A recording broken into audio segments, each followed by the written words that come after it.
What's up, guys? Teddy Cornwell here. Welcome to the Underdog Talk. And there is just something about the Underdog. But today, ladies and gentlemen, we have an absolute beast and the T Rex himself on the Underdog Talk. But before we get into this interview, you know I have to give this man a proper Underdog Talk introduction. Hailing from Spokane, Washington, today's guest is a mixed professional.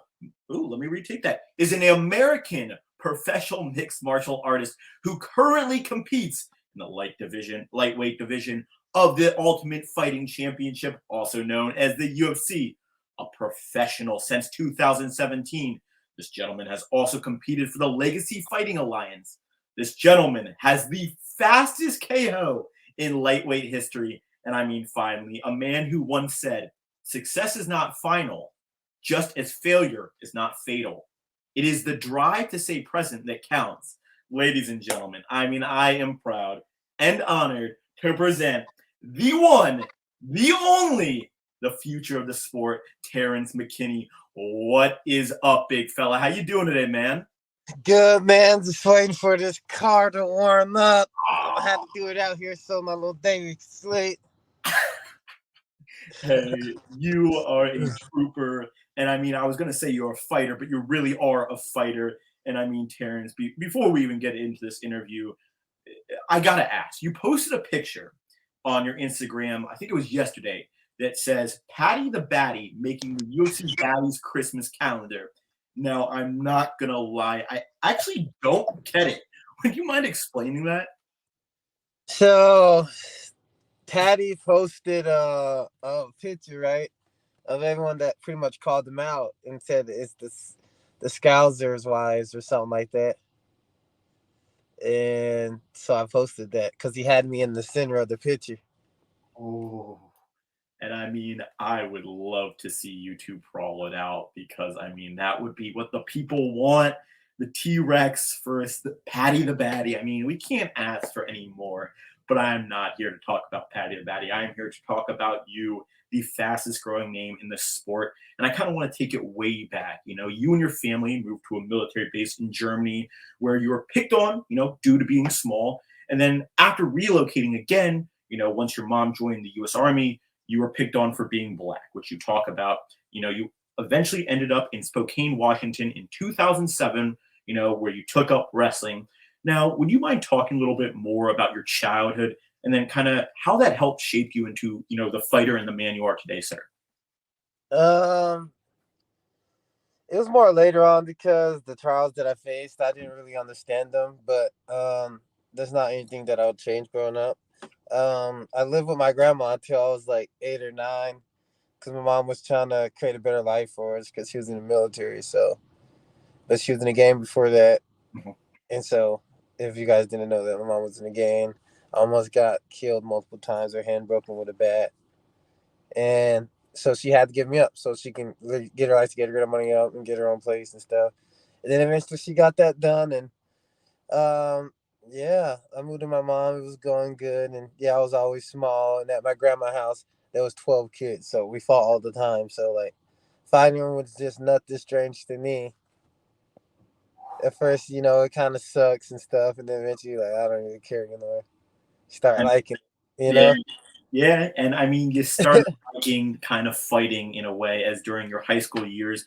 You, sir, were a standout high school wrestler, and I just got to read this, becoming a two-time, state champion out of Shadow Park High School, and a Fargo All-American in freestyle.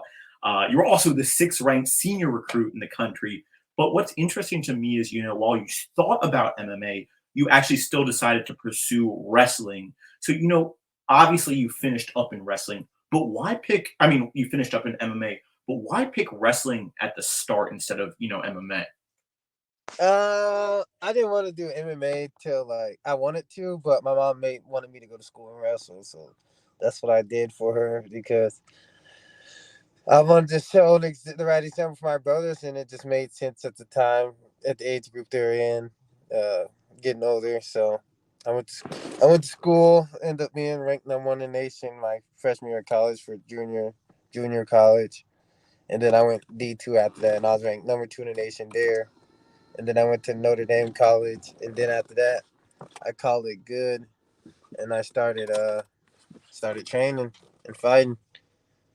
I mean, training and fighting you did, sir, is I think you made a great role model to your family as you made your first amateur mixed martial arts debut in August 2016. And I just got to add, winning by knockout 15 seconds into the first round. A year later, you would turn professional and went on to compile a 7-1 record, before appearing on the legendary Dana White's Contender Series in July 2019. So now, Terrance, how does one actually get into the sport of MMA? It's such a question I always have wondered. Is there like a academy, or how do I get into MMA if I were interested in that? Hop on Google, search the nearest MMA gyms near you, and if not, go to a jiu-jitsu place, look up a boxing place, wrestle if you're in high school, middle school, try it out. Definitely wrestle if you're looking to fight later on. It's gonna help you tremendously. And then I'd say do jiu-jitsu after that while you're wrestling. When you're in the summer, do jiu-jitsu, wrestle when you're in high school. And I just think that would make a lot of elite killers. That's what I'm gonna do if my son wants to fight. I'm gonna show him how to get it done quick. Okay, I got to take notes. I'm a little pussy. I've never been in a fight in my life, but okay, that's how I would do it if I were to do it. But now after kind of Dana White's Contender Series, this is kind of where you started making a name for yourself, and most importantly, it happened 8 days after a first round knockout win in the headliner of the LFA 109. You made your big debut event, Matt Favola, on June 12th, 2021 at UFC, replacing Frank. But here's where it gets interesting. You won the fight by knockout in 7 seconds into the first round, setting the record for the fastest fight in UFC lightweight history. I mean, would you mind talking about what all that was like? And I mean, do you even remember the fight since it was literally 7 seconds?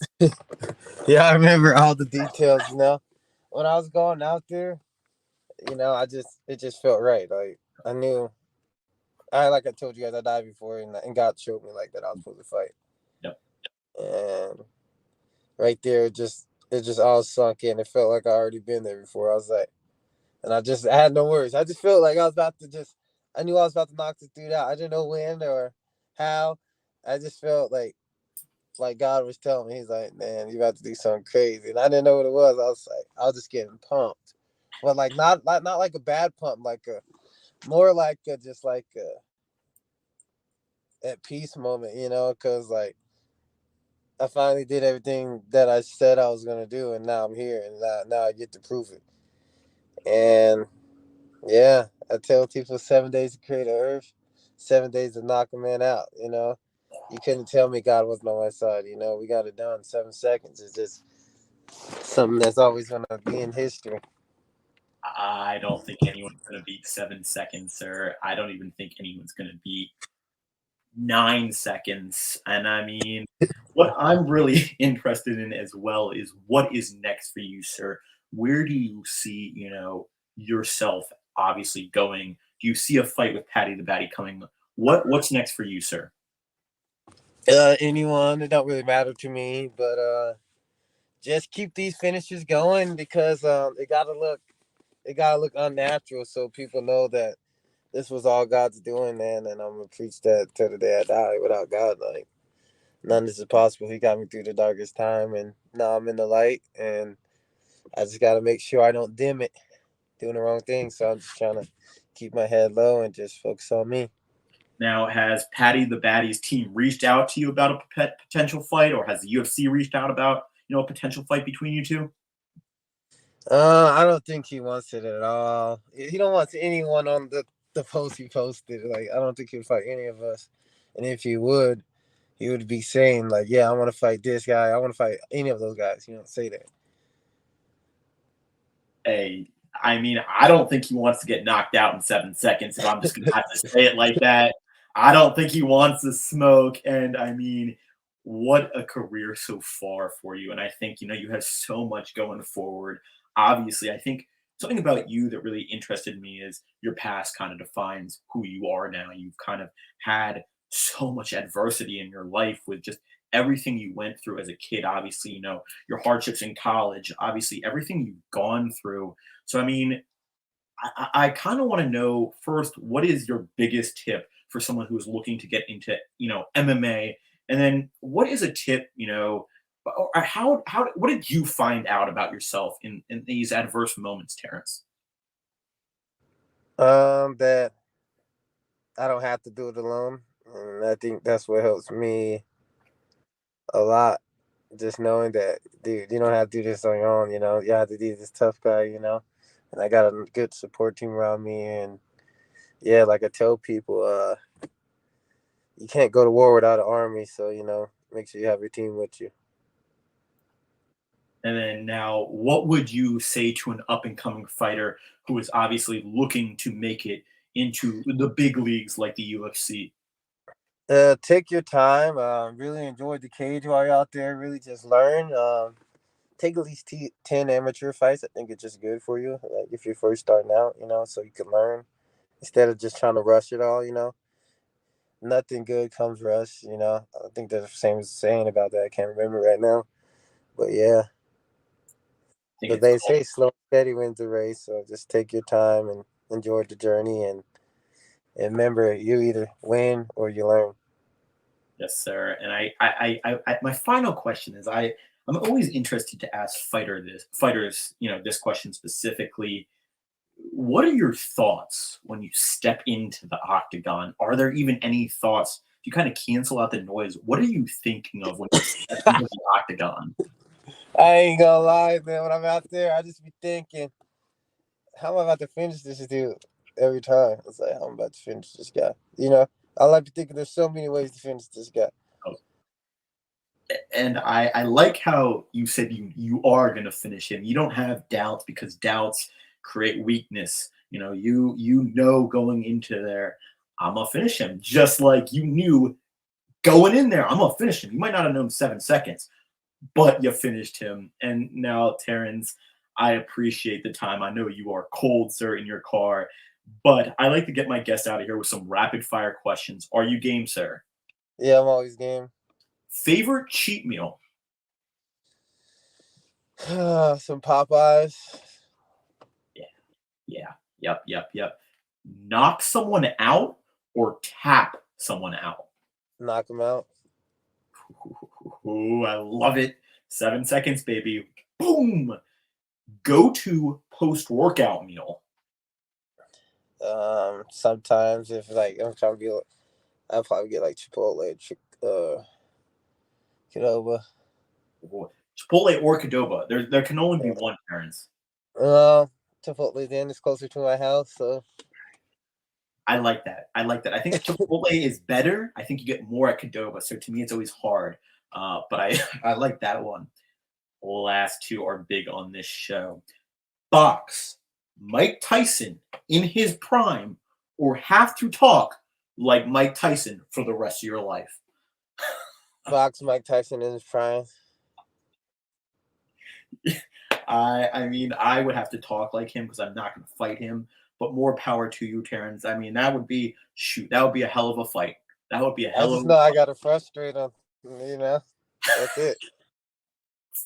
I'll just be annoying, move away a bunch, and they can get tired and start going to work. Love it. I love it. The last one is big. Pull ups or chin ups? Pull ups. Yep. Yes, sir. But Ladies. honestly though, if Mike Tyson hit me, I'll die. He killed people like 1 punch. Big no death. I ain't getting in the ring with him. I'll Oh still yeah. try though. I'm not. Hey, that's the fighter in you, sir. I unfortunately have no fighter in me. Terrence, I it has think I been. think it'll just make. I think the fear would It just would make make me some like good content. super. Honestly, yeah, facts. It would make good content. You would get a good payday, and I mean, shoot, it would help you as a fighter ultimately. Yeah, got to get my face reconstructed, become handsome Squidward. Oh man, I love it. Yeah. Terrance, it's been such an honor and privilege. But before we go, is there anything you want to plug? Where can we find your socials? Where can we find your merch? The floor is yours, sir. TUX 155 pretty much everywhere.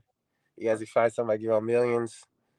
Yeah, shout out to God, shout out to Warrior Camp, shout out to my family, and shout out to all the people out there that feel alone, I'm with you. Couldn't have said it better. I mean, guys, please go check out Terrance's content. Please follow him. And I mean, please keep up with the future of this sport. Guys, it has been an honor and privilege talking to the one and only, the T Rex himself. Ladies and gentlemen, don't forget to like, comment, and subscribe on this video. Until next time, Underdog out.